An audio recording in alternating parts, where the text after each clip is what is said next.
Greetings. We hope you and your families are safe and healthy. We'd like to introduce you to the ECTC special session, Bridge to Quantum Computing. My name is Nick Braun, and my co-chair is Pavel Roy-Pilati, and we are delighted to be supported by Binghamton University. Quantum computing holds the promise to tackle computational problems that are untenable with even the best supercomputers that could ever be built. As quantum systems evolve, they require seamless integration with classical architecture, including algorithmically, with classical control and measurement architectures, and integration techniques that provide scalability. This session aims to broadly address interfacing classical architecture with quantum hardware. So we would like to take this opportunity to thank Binghamton University for their generous sponsorship of this session through the duration of this virtual event. And we would like to invite them to say a few words about themselves and their interest in this special session and making it possible. Thank you.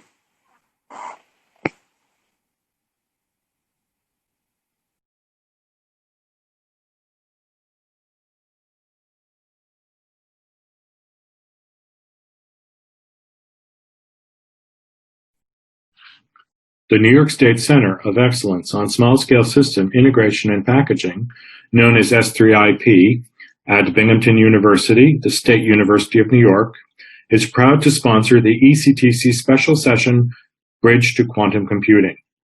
S3IP is a research and development organization that addresses challenges in electronic packaging system design, process development, prototyping, and manufacturing. S3IP brings together partners from the government, industry, and academia, providing opportunities for collaboration that will advance microelectronics research and development.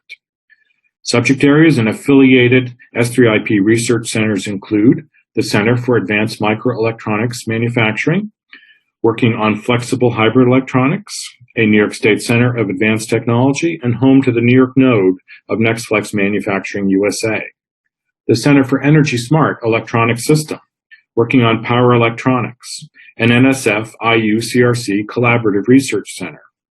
The Center for Heterogeneous Integration, Research and Packaging, working on 2.5 and 3D integrated electronics, is sponsored by the SRC. And the Integrated Electronics Engineering Center, working on packaging and reliability of microelectronics, a New York State Center of Advanced Technology. Along with you, all of us here at S3IP look forward to learning from the invited speakers in this special ECTC session on Bridge to Quantum Computing.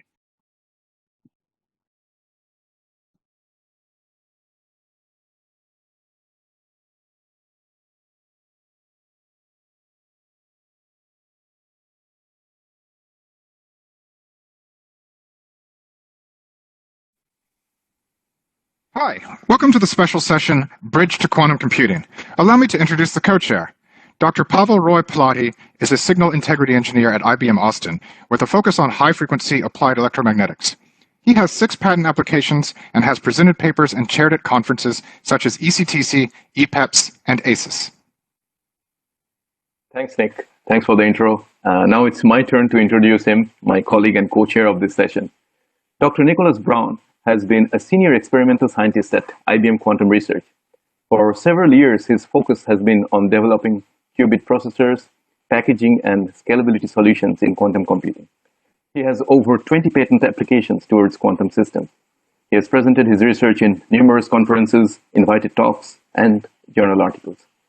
Today, he would be introducing us to the session by giving an overview and present state of the art of quantum systems.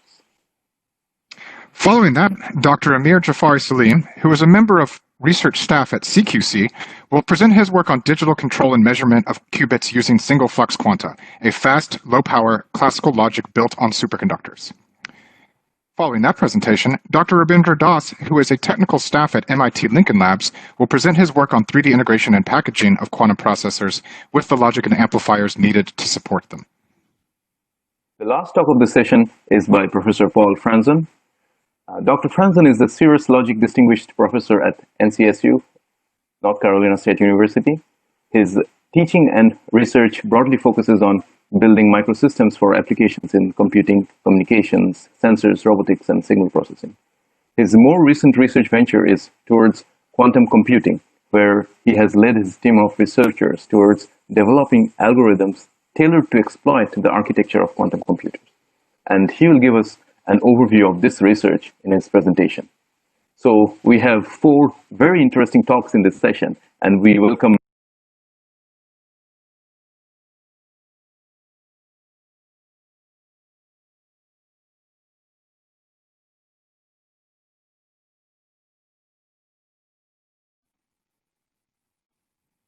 Greetings. I hope you and your families are staying safe and healthy. My name is Nick Braun, and I'm at the IBM TJ Watson Research Center outside of New York City. I'm here to talk to you about superconducting qubit architecture. It's a pleasure to be here to start off the special session of the ECTC Bridge to Quantum Computing. And it's my goal here to put everything in context for what the following 3 speakers will be talking about. So I'm going to give you an overview of the current technology.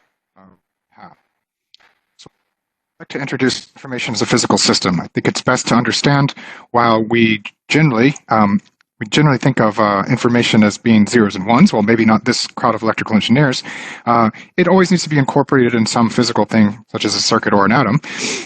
Then I'm going to talk to you about the circuits that we use, which are superconducting circuits, or superconducting qubits that are composed of superconducting circuits, and the anatomy behind them, and then how we control them with microwaves, and then how do we do measurements on these systems using an architecture called circuit quantum electrodynamics.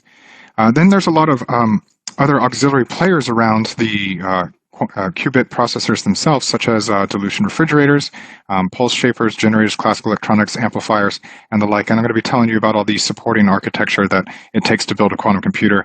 And then I'm going to talk about some noisy device level metrics. Because we do not have error-corrected qubits yet, all of our devices are noisy and they will lose their properties and they will have imperfect operations performed on them currently. Okay, so first, what does a quantum bit look like? Let's think about what a classical bit looks like. So any kind of bit of information needs to take place as part of a physical system, and you can represent that physical system with various things, such as the on-off of a light switch, whether a current is passing through a transistor or not, or the left or right polarity of tiny little magnets inside of your hard drive. And each one of these states encodes a 0 or a 1, where I've drawn them as these yellow and blue balls here, which are separate from each other because they're very far from each other. They're individual, unique, discrete states. However, if you were to store information inside a system that obeyed quantum mechanics, such as the ground or excited state of an atom, the up or down spin of an electron, or the oscillation states of a superconducting qubit, then what you would see is you wouldn't just have these zeros and ones separated from each other. You would have access to any superposition of those two as well. And complex superposition. And by which I mean you can think of this as any point on the sphere of the Earth, where 0 is the North Pole and 1 is the South Pole. And then these amplitudes, probability amplitudes, would be these complex coefficients by which you can make linear combinations out of them. And they also give you the probabilities in which, when you apply a measurement, you will get a 0 or a 1 as the state that you measure. And that's because you can't actually measure the quantum system directly. You have to collapse it to a classical system and measure that. So in particular, if you look at the equator of the Bloch sphere, you will be in a position to measure 0 with 50% or 1 with 50%. And it's because you're opening up information to display this linear superposition, and because qubits can be entangled with each other as well, you have what we call an exponentially large Hilbert space for which we're doing computations. And this large space allows us to do certain kinds of problems much, much better than classical computers. So, superconducting qubits in general, what they look like, well, us and a lot of other people are leveraging all the success of CMOS in doing photolithography, electron beam lithography, deposition etching techniques in order to deposit materials on the surface of silicon chip. Now, instead of semiconductors here, we're using superconductors, in particular niobium and aluminum, which become superconducting at 9 Kelvin and 1 Kelvin respectively. So most of what you see here is made out of niobium, but if we look a little bit closer, we can see the qubits, which in themselves are these little 90-degree rotated equal signs that sit inside of these square pockets. Now, those equal signs represent the capacitor of the circuit itself. And if we look really closely, we can see this special thing called a Josephson junction, which is a dissipationless nonlinear inductive element. And this Josephson junction physically is a superconductor sandwich, insulator, a superconductor insulator superconductor sandwich, and it's very tiny. It has to be written with electron beam lithography.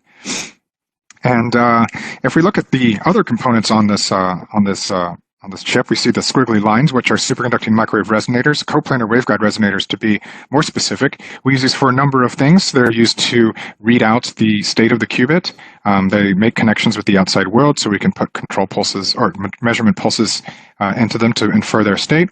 We coupled qubits to each other by putting these CPW waveguides between each other, so we can mediate couplings between the qubits. And they also serve as filters at the qubit frequency because they're detuned from the frequency of the qubit, so they will suppress radiation at the qubit frequency.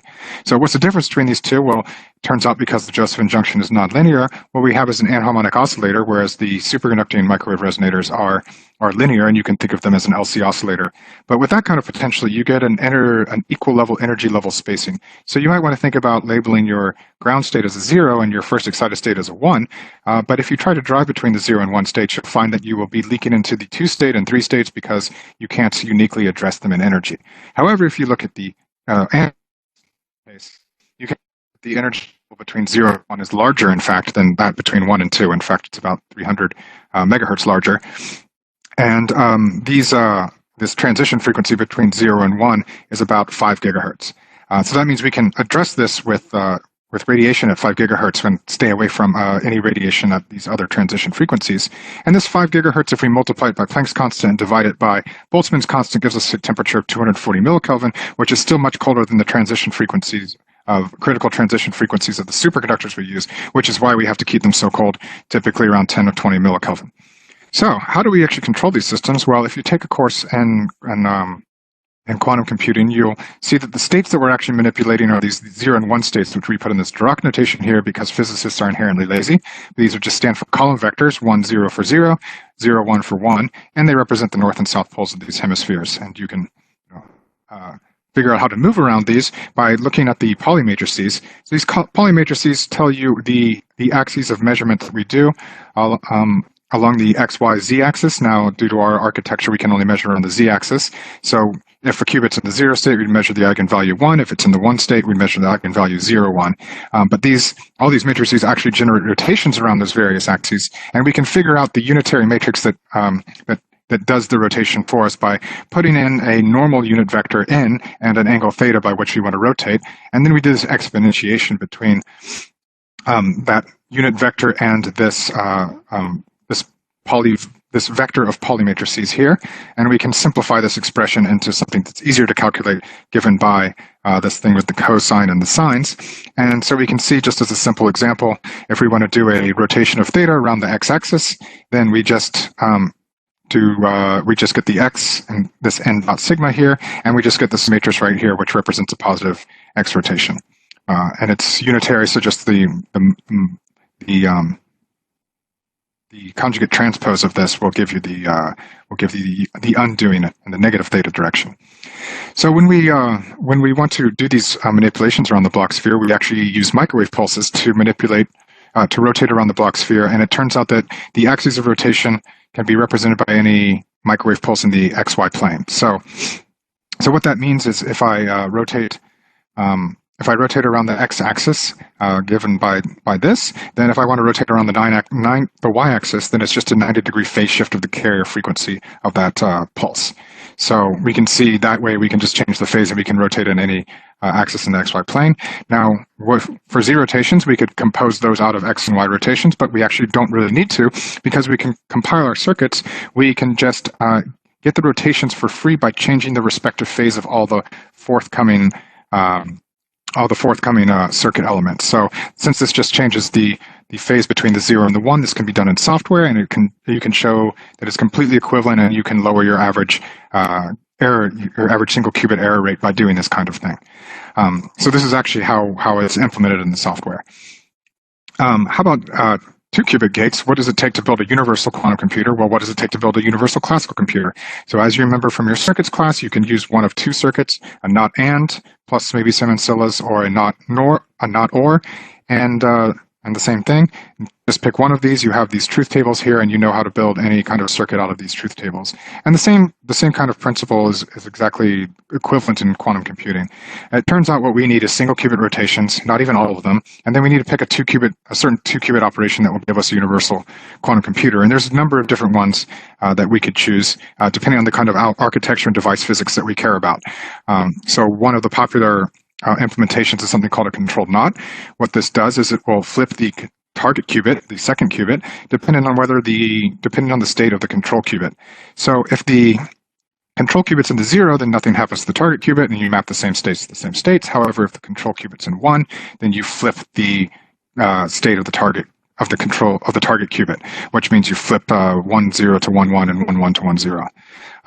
Likewise, if you wanted to implement a C phase or controlled phase gate, then what the interaction you would get would be a 180 degree phase shift on the state when both of your qubits are in the 1 state, which is represented by this minus sign. And then we could also get the I swap gate, where we swap the states, swap the positions of the qubits, and we get an I in front of it. I apologize for not using J here for the imaginary number, only when we are actually doing a swap and not when the swap is the same as the identity. So for us, we have our native architecture is closely related to the C0 gate, and in fact, it's something we call the cross-resonance gate. So this is how we do. In effect, it is a ZX operation. So if you remember the Pauli matrices I told you about before, the ZX just means I take the tensor product of those two to get a 4x4 matrix, and then I can generate the same kinds of rotations around the block sphere, or 2 block spheres rather, where the rotation of the target qubit depends on that of the control qubit. And you can see this by just looking at this matrix, because in the subspace in which the control qubit is in 0, this represents a positive X rotation, and in the subspace in which the control qubit is in the 1 state, this represents a minus X rotation. So we can see that this will be acting on the qubit state the way we think it would. To understand this physically, we need 2 block spheres to represent that of the control qubit and that of the target qubit. And just like with everything else, what we can do is we can figure out what happens to the 0 state, and then we can figure out what happens to the 1 state, and then we can take any linear superposition of those two, which is how we tend to think of it in quantum mechanics, because it kind of builds up a little bit of intuition. So if we just think about 1 state, think about the 0 state in this purple vector, and we think about the target qubit starting in the same state with the 0 with purple vector, then when we apply the cross-resonance pulse, what happens is this purple vector will rotate to the right. Okay, so now forget about the purple vector and think about the blue vector. The blue vector points to the 1 state in the control qubit, and it starts at the 0 state in the target qubit. And then what happens when the control qubit's in the 1 and we apply cross-resonance is this target qubit state starts rotating to the left. So we see that 0, target rotates to the right, 1, target rotates to the left. So now what happens when we put a control qubit in a superposition, such as is represented by this yellow vector right here, which would be 0 plus 1, then what happens when we apply cross-resonance is we take the target qubit from the 0 and we rotate about the x-axis in both directions. So this is kind of unintuitive, and that's because it's very difficult to represent entangled qubits with these 2 spheres, but that's kind of the idea of how you could possibly represent it. If we think about physically what this happens is this cross-resonance is an all-microwave entangling gate. One of the reasons we like it is because it's all microwave. We don't need extra control lines, flux lines, or anything else that would present susceptibility to our qubits for decoherence. So this is how we keep good coherence, by using this cross-resonance gate. What happens is we put a coplanar waveguide resonator between those 2 qubits, which turns on a static J coupling. And that J coupling hybridizes the qubits because one qubit becomes a little bit like the other one and vice versa. So if we want to do single qubit operations on qubit 1, we would apply a pulse at the frequency omega 1 to that qubit. If we wanted to apply single qubit rotations around Q2, we would apply a pulse of omega 2 around that qubit. However, what we do with the cross resonance is we apply a pulse at omega 2 to qubit 1. So we're crossing the resonant frequency in a way. And what that does is it drives the control qubit at the target qubit's frequency. And that will generate a rotation on the target qubit that depends on the state of the control qubit. And you can kind of understand this with an energy level diagram, where the energy is on the y-axis here, where your first qubit is the control qubit, your second qubit is the target qubit. And what happens is in these energy level diagrams, the dotted lines would be what happens if the qubits weren't interacting at all. Qubits aren't interacting, you can't entangle them. But when you introduce this J coupling, what happens is you get an energy level shift because they hybridize. So your energy levels go plus or minus J squared over 2 delta. Where's this delta come from? Well, this is the detuning between the qubit frequencies. This comes about as a result that we're using Josephson junctions with an amorphous aluminum oxide barrier that comes out a little bit different every time on even the same growth conditions, which then in turn affects the critical current and hence by the nonlinear inductance and hence the frequency of the qubits. So this is kind of a natural spread in frequencies that we get in using fixed frequency qubits as fabricated. But what that does is that gives us a sign difference in their hybridized states. And so what happens is when we do a oscillation between the states when the control is in 0, we get a plus rotation in the target qubit. And when we do it when the control qubit's in 1, we go this oscillation and we get a minus sign in the state that the target qubit rotates. So that's pretty much how the physics of the cross-resonant gates works. So let's move on to how do we measure them? Well, our measurement, we took all the ideas from atomic physicists in the 1980s behind cavity QED, and we call it circuit QED because it's completely analogous. So what we're doing is we're taking a qubit that interacts with an environment via a resonator, which is completely analogous to an atom in an optical cavity. So this optical cavity is going to exchange radiation with an atom or qubit at a rate given by G, which is 2G is the vacuum Rabi frequency. So this is kind of the rate at which they exchange energy and excite the qubit and then then unexcite the qubit and populate the cavity with photons. And then we have some cavity leakage rate, kappa, which is useful information, and some is transverse rate, which is coupling to defects. And both of these systems, in fact, are simply represented by the Jaynes-Cummings Hamiltonian, which is the Hamiltonian being the preferred way physicists like to talk about dynamics. It's based on the energy of the system with these operators standing in for the physical systems of like qubit and number of photons, for example. So this first term just represents the quantized field. It's essentially the energy of how many photons are in your resonator. The second term is the two-level system.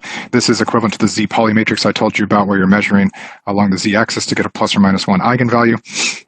And then this interaction between them is given by this vacuum Rabi rate, the rate at which they exchange information, and essentially an electric dipole interaction. You can think of these qubits as like antennas interacting with the resonator.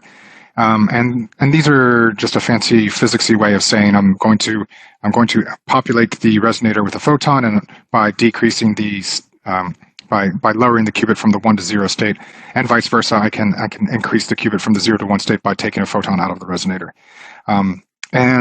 Because quantum mechanics is unitary, this is all reversible. So if you want to go and talk about dissipation rates, you need to go and switch density matrices and solve the full Lin-Blaudian-Master equation to get the effective dissipation of the system. So what do we actually do when we read these out? Well, we create control pulses, which are about 5 gigahertz, and readout pulses around 7 gigahertz. Those are detuned from each other. That helps suppress spontaneous emission of the qubits. The control pulses go first to do the control in the system, then the readout pulses go in second, and then they come back out of the system. We amplify those. And what happens is they impart, they have a phase shift imparted onto those signals dependent on the frequency, depending on the resonator frequency, which in turn depends on the qubit state. So you can infer the state of the qubit by the response of this this microwave pulse. So we take that, we downmix it, amplify it, digitize it, and classify it as 0 or 1. But what this would actually look like if you looked at it like on a vector network analyzer is you could prepare the state of the qubit in 0, and you would get a resonator frequency in this blue curve right here. Likewise, you could prepare the qubit in the 1 state and get this slightly shifted readout resonator given in the red. And this shift is given by 2 chi, which is we call the dispersive shift. So this is essentially the effect of the state of the qubit is imparted onto the readout resonator. And this kind of gives us the distinguishability between the 0 and the 1 state. What we actually tend to do when we make measurements is we park at the center frequency between the 0 and the 1, and we measure the phase of the response that comes out. And that phase angle is going to be given to us by it's going to involve some of the device parameters, such as the dispersive shift and the kappa, which is the decay rate or line width of the resonator, related to the line width of the resonator. What we can actually do is take these measurements, and we get a bunch of single dots that are arranged in the IQ plane. So the microwave engineer's favorite way to signify the complex plane. And we can get these, we call them blob plots, where we measure things around 0, we measure things around 1, and then we can classify them by saying that the Q-axis is what separates 0 from 1 measurements. And then depending on our device parameters, we we can engineer this to be, a better, far higher signal to noise if this angle was 180 degrees. But for certain reasons, we change these parameters around. So that's one great thing about superconducting qubits is they can be engineered as in quite a large parameter space. So let me tell you about the supporting architecture. So you might remember a little over a year ago, IBM Q released System 1, which is this integrated quantum computer in this beautiful glass box. Let's take a look and see what's inside. Well, on the left, we have something called a dilution refrigerator. This is a special type of dilution refrigerator called a dry dilution refrigerator, because just using a closed cycle of helium-4, we're able to do the initial cooling of this fridge to this stage at 50 Kelvin up here, to this stage at 3 Kelvin. And then we have the next stage, which is the dilution stage that comes in. And that uses a special mix of helium-3 and helium-4. It's a gas at room temperature, but it condenses into here and liquefies. And then once you get it cold enough, it phase separates like oil and water, because helium-3 is a fermion and helium-4 is a boson. So quantum mechanically, they become completely different phases of matter. And essentially, you get a two-stage refrigeration process where you're pumping helium-3 from the helium-3 quantum fluid to the helium-4 superfluid or dilute, helium-3 dilute fluid, and then out through the still and through all these pumps, and it's recycled and all that stuff. So other than what's going on with the cooling here, there's a lot of microwave transmission lines, coax cables going in, attenuators for thermalizing signals, amplifiers. You have the quantum processor, of course, it's being shielded. Everything is here at the bottom, about 10 millikelvin, circulators and isolators for routing signals around, filters for preventing bad signals from getting to the qubits, for example. And then we have our control and digitization electronics in this rack, where we have FPGA-based micro units, build our own. So we build our own electronics based on these and ADCs and DACs and mix them together with stable microwave sources that we have here. And this is for, like, say, a 20 qubit setup, for example. And then, of course, on the other side, there's a bunch of pumps for handling all the gases from that system and everything. And then my colleague, Dr. Amir Jafari, is going to talk about using a different kind of superconducting classical logic in which to control and digitize the qubits themselves. There's another kind of amplifier called a quantum limited amplifier that is a major part of research. These are typically made out of Josephson junctions as well, or sometimes nonlinear high kinetic inductance superconductors. Something that gives you a nonlinearity, but allows you to amplify, gives you amplification at the quantum limit, in which I mean it adds the minimum amount of noise allowed by quantum mechanics. On top of that, we have shielding, such as cryoprim cans. We put the qubit chips in these PCB packages, which take the signals to and from these coaxes. You see here mounted on the side, and Robin Dross is going to give us a talk on improvements to integration and packaging of the qubit systems that they've been working on at MIT Lincoln Labs. So in near-term quantum computers, we have a lot of errors that we're dealing with. I'm going to briefly tell you what those are. There's a lot of control errors because the manipulation is done continuously with these microwave pulses. So you might imagine each rotation we do will have some error epsilon on it. And so each time we add these rotations together, we build these up, and actually we use this to amplify the error in which to do qubit calibrations. So there's always going to be some continuous error there. There's always going to be errors where you accidentally excite your qubit into the 2 state, because there's a 2 state there, and we try to make our microwave pulses very short. We can get leakage due to the high Fourier spectral content of those pulses that excite our qubit into higher order levels. On top of that, we can have classification problems in which we don't measure the 0, 1, or 2 always in the state that they were prepared in, because of decays and other discrimination problems. Then we can get crosstalk, where we try and do cross resonance between 2 qubits, but it affects the frequency of another qubit. And what that does is it imparts an unintended Z phase shift on our qubits, on the spectator qubit. We have relaxation processes due to both the micromagnetic field, so the 1 can go to a 0 by relaxation, or 0 to 1 by thermalization. We can couple to defects such as 2-level systems or any other channel. There's superconductor phenomena such as quasiparticles and vortices that can couple to the qubits to make them relax from 1 to 0. And then we have decoherence, which is kind of the more quantum one. It includes dephasing, which is the intentional rotation around the z-axis, which can be due to fluctuations in energy levels. So anything that changes the energy imparts an unknown Z rotation. That can also be done with magnetic noise. That's not a problem for but it's not a problem for fixed frequency qubits. For tunable qubits, any kind of measurement is going to dephase because you have to collapse into a classical system in which to measurement. And ultimately, you're limited by qubit relaxation, which is why we use this T2 number, which includes both T1 relaxation and T5 dephasing. So in the short term, we're trying to focus on algorithms that can tolerate these moderate error rates. And in the long term, we're trying to improve these error rates enough so that we can start building logically encoded error-corrected quantum qubits. And then Professor Paul Franzen is going to tell you more about those kinds of algorithms later. So I just like to say qubit architecture is not just the qubits themselves. It involves a great deal of technical expertise, including all kinds of cryogenic and microwave engineering, including a way to generate signals and analysis of classical signals amplifiers. And all these combined efforts are still a large research effort. We know the noise will be with us for a while. We have to learn how to work with errors that will be immune to noise that we can work with as we scale this noise down and work to build qubits where we can error correct them and build a fault-tolerant quantum computer. So I'd like to thank you very much for your time, and I wish you the best of health. Thank you.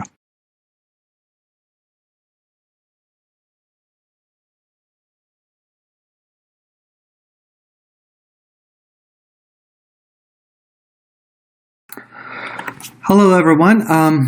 I hope you and your family are healthy and safe during this pandemic. My name is Amir Jafari. I'm with SEEK, the digital quantum computing company.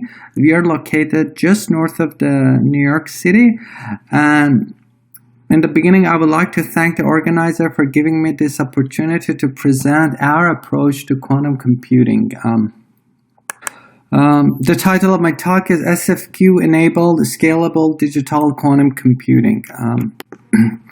So here the outline of my talk. I'll give a motivation why we are taking this approach. Then I will talk about what is SFQ digital logic, because some of you might not be familiar with. Then I will talk about what is SFQ-based qubit control and what else we can do with SFQ. We can do a qubit measurement. And then at the end, I will talk about full classical quantum interface and our architecture. In this session, my colleague Nick Braun from IBM gave a very nice introduction to quantum computing and different aspects of that. So I will skip that part, and I'll get into the things that I think which are more relevant to this kind of architecture. So just to review a little bit is that, so in conventional control technique, qubits are controlled by driving microwave pulses at the qubit frequency. And this involves a lot of analog upconversion utilizing RF sources, high-speed cables, D2A, A to D converter, and many RF components. And for that, it requires a relatively linear one-to-one correspondence with the number of qubits and the number of microwave equipments that you need. I think this picture captures very well our motivation for this approach to quantum computing. As you can see, this is a part of the system used by Google in recent experiment to show quantum supremacy. And as you can see, this is what you see in this picture is the small part of their system, which is the inside of the dilution fridge. And this system contains 53 qubits, 200 coaxial cable, 54 cryogenic isolated, 9 quantum limit amplifier, and non-Hemped amplifier. Here we do not show the racks and racks of digital of electronics that sits in the room temperature.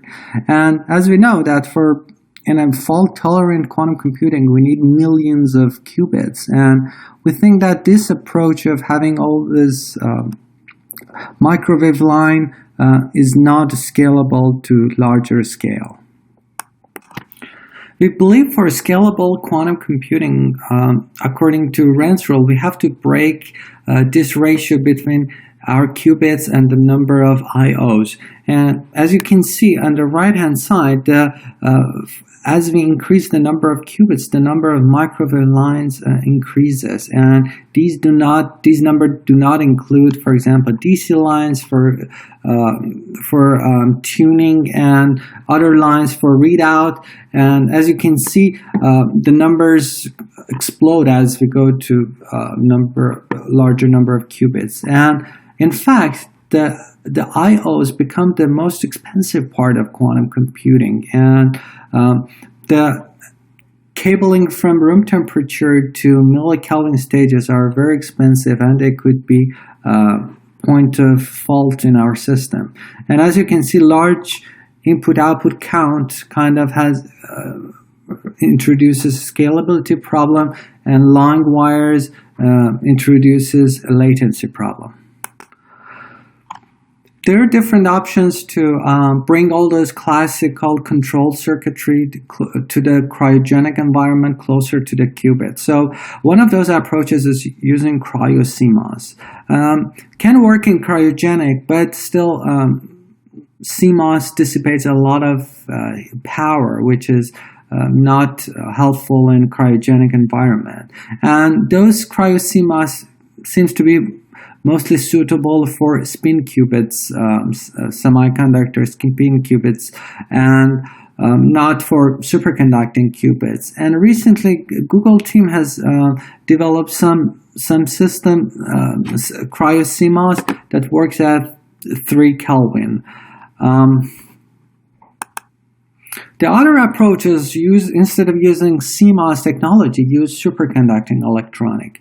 The advantages of superconducting electronic is that they are very low power, very fast, and especially the ones that is based on single flux quantum, which is going to be the base of this presentation. But the disadvantage and problems are that unlike CMOS, which has a high integration density, SFQ integrated circuits have lower density. And one other thing that we need to remember, that trying to mimic the conventional approach of microwave to quantum computing, trying to use